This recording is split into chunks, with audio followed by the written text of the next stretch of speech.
Hey guys, and welcome to this week of Sunday Bunday. I have like a little side crazy bun. My hair's in like twist, and then that's braided to make it curlier. It's a whole process.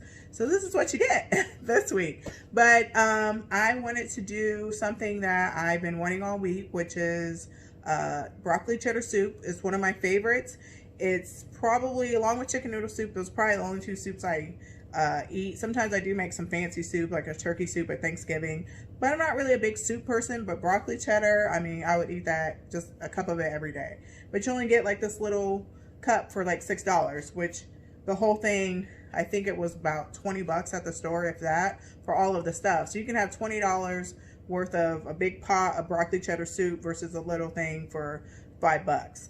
I also am thinking about some French bread pizza and some rotisserie chicken or baked chicken in the oven, but it's like a whole chicken. I'm not sure. You know, sometimes I don't get through everything, so everybody's like, okay, I thought she said this, this, or this, and then you don't see it all. It's because I'm trying to edit it all out. So I'm going to stop talking right now, and we're going to get started on this broccoli cheddar soup. Let's go. So let's get started. So in my pot, I have a tablespoon of butter, which is some country crock. It's not even real butter, you know, it's the margarine spread. And then I have 2 tablespoons of extra virgin olive oil, as you can see it right here. I'm just letting that melt. I have the stove on about an 8, which my butter is cooking, which is not really cooking down, just melting down. Pretty good. To this, I'm going to add my onions, which I'm going to get. So here I have a whole sweet onion that I've cut up, and my lovely Ohio cutting board that my sister got me that I use all the time. OH. Anyway, and I'm just going to add that. I'm going to let these saute down, which will take about 5 minutes, and then I'll add some more stuff to that. So my onions are cooked down, and I'm just sprinkling some flour on top. You can add as much as a little flour at the bottom. So you're kind of getting, it's like an onion roux, pretty much, because that's what it's turning into. Because you want your soup to be thick, but it don't have to be that thick. But you want it soupy because it's soup. So, as you can see, this is what it looks like. So it's pretty much, if you didn't know any better, it looks like potato clumps. So I'm just going to add these matchstick carrots. I just buy them at the store because I'm going to take some out because I don't really know how much I need at this particular moment, because I like it to be the same with my vegetables, with the onions, the matchstick, carrots, and broccoli. I like it to be not even, but you know, it's your business. Like, you can do whatever you want. I'm just showing you this is how I like it. Doing it like this. I'll add a little more to that later. I'm going to go ahead and do some chicken broth. Just doing 1 can. This is reduced sodium. It doesn't have to be reduced sodium. You can get whatever kind of chicken broth you like, because it's still going to taste good. The first time I made it, I did not have reduced sodium. And matter of fact, it wasn't even chicken broth. It was chicken stock. Not even going to lie. I'm going to go ahead and put these rest of these carrots in here because I do have quite a bit of broccoli. I'm going to go ahead and add 1 more can of chicken broth. Now, you can actually, with your onions and carrots, you can actually let them cook in the butter and in the oil. Let them cook up and get the broccoli to be a little brown, but it's still going to cook in the broth. So either way you can do it. You don't have to do it this way. You can, you know, cook up all your vegetables and then add broth, but I just didn't, because I've done it both ways, and honestly I did taste a difference. because these are little pieces of broccoli that I got.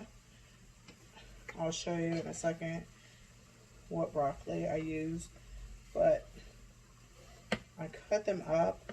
I was going to put it in like a little chopper or something, but I'm like, no, because I like pieces of broccoli to taste in my soup.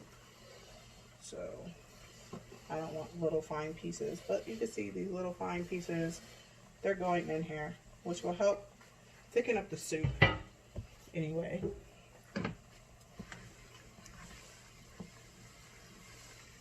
We can turn it down, so now I'm going to lower it to about a 6. I don't know what you guys' stove is, but you guys know. A 6 is about a medium, or before I kind of had it more on a medium high. I just want to let it cook down. It's smelling really good, just as it is. And then I'm actually going to get some water to add to this, and I'll be right back. So now I have another pot going that I'm going to do like a cheese sauce, which if you look up like Panera Bread recipes, you can actually do it all together. So it's like one pot. You could do it in a crock pot if you want. You don't have to do it on the stovetop. Only reason why I like to separate it, because I like my cheese all the way melted down. And before, when I just added cheese to this mixture, it just was kind of clumpy a little bit. It ends up working its way out. So if you are lazy and just throw the cheese in there, you can do that. But I like to make like a little roux and make just some cheese so it's all nice and creamy. And then just add it back to that. So I have as much cheese as I want, or as little cheese as I want in my broccoli cheddar soup. Because yes, it is broccoli cheddar soup, but maybe you want more broccoli cheddar, maybe you want it runny, maybe you want it whatever. You know, it's how you want it, because it's your food, it's your mouth, it's your palate. You do it how you want to do it. I'm just showing you, this is how I do it, and I separate it out. So I'm just melting some butter right here. It's pretty much not how I make macaroni and cheese, I'm not going to lie, because I mean, if I have to make macaroni and cheese for, let's say, 50 people, I might add some Velveeta, because even though Velveeta isn't exactly cheap, it's just going to help with the expense of the cheese. But I only make macaroni and cheese for usually about 10-15 people, so I don't, you know, skimp on my cheese. But this I'm adding some Velveeta to, just because the consistency is creamier. I don't know what it is about the cheap cheese, but it's really not that much. It's just one of these small little things, little packages of Velveeta cheese. It's not even the big ones that you get. And I'm going to add some cheese. I don't have it cut up. Add it to that. And I'm adding heavy cream, which I don't add heavy cream into my macaroni and cheese, but some people do. You never know. So let's keep going.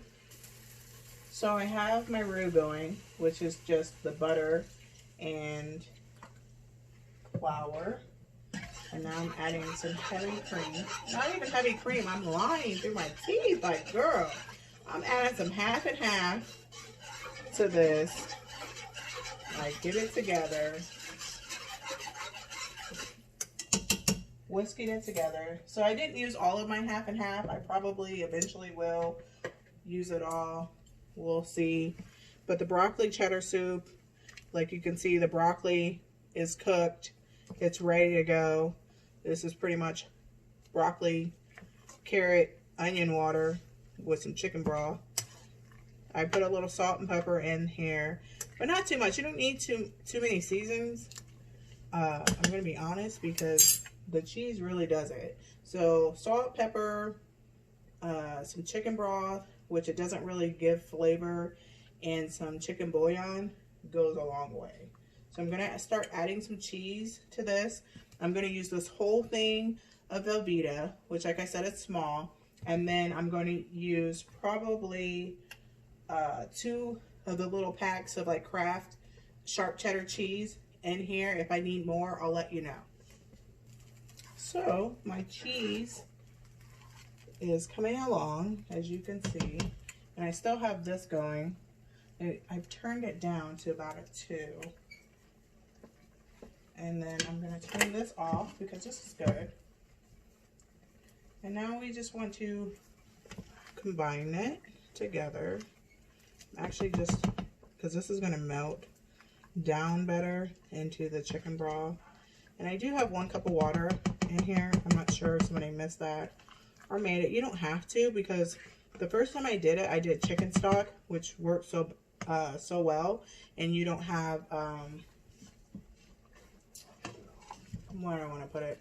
You have a little more flavoring with chicken stock, is how I put it. And with chicken broth, not so much. So I'm just going to slowly incorporate the cheese into this soup and just mix it around.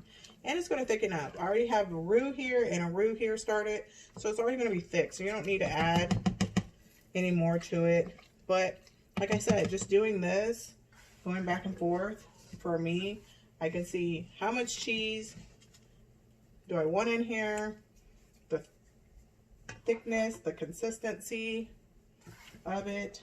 I know my time is running short. I apologize, but this is worth it because this is so good. So you'll see the chicken. I'm going to do a part 2 and a part 3. I'm pretty sure, because I'm sure my kids want French bread. So you'll still see me in the weeks to come continuing on with my episode. I still promise one day I'll go live, but I don't like when people do lives and do like an hour, because, you know, you stop paying attention. I know I do. That's why it's like short, sweet, to the point. You know, that's what you want. So I'm going to keep adding some of this chicken. Listen to me. See, I cannot even talk. I'm focused on chicken already. Adding the cheese, and then when I get it to the desire, I'll show you what else I do, and then we'll just wrap it up. So now I have added all of my cheese, which you slowly saw me just taking a scoop and doing it, just because I wanted it to cook right, and I wanted the consistency to be the way that I like it. If you want to clump it together, like I said, you can throw the cheese, do a 1 pot, 1 stop. You could do a crock pot, you know. It's you making it how you want it. This is how I like it. It looks really good and creamy. That's the consistency I like. I am actually going to give it a little taste because I'm pretty sure that I need some chicken bouillon. It's actually not too bad because it's so cheesy. Oops. I just knocked over my chicken. Just knocking over everything up in this cabinet. I'll fix it in a minute. So this is the pollo chicken Knorr. I'm just going to lightly coat the top because it goes a long way. So you can kind of barely see it, but I have just the top coated. I'm going to mix it back up. And I had the pot on about it too. And then get you a bowl and have at it. You will not regret it. I know it's summertime and it's hot. It's actually not really hot in my house when I have my hair on. It actually gets pretty cold. But this is so good. Like I said, I put it in containers and have it throughout the week. My husband will take it to work. I'll just set up my computer and just eat it. All I have to worry about is heating it up for lunch. And that's it. So thanks for watching. And so I have a little bit of time instead of ending it because I'm sorry. This is very important. I'm going to get a ladle here, and I'm going to just put some of this soup and show you how delicious this broccoli cheddar soup. You see it's steaming hot, but oh my gosh, it is so good. This right here, I don't know if Panera Bread uses it. Like I said, this is just what I made up. This takes this soup up a whole nother notch. So, and you see the consistency because you can see it sliding around there. So good, so worth it. You guys are going to thank me later. Now we will really go on to part 2. I'm going to get my chicken, and I might make just a little French bread because bread goes a long way with this. We'll see. Part 2.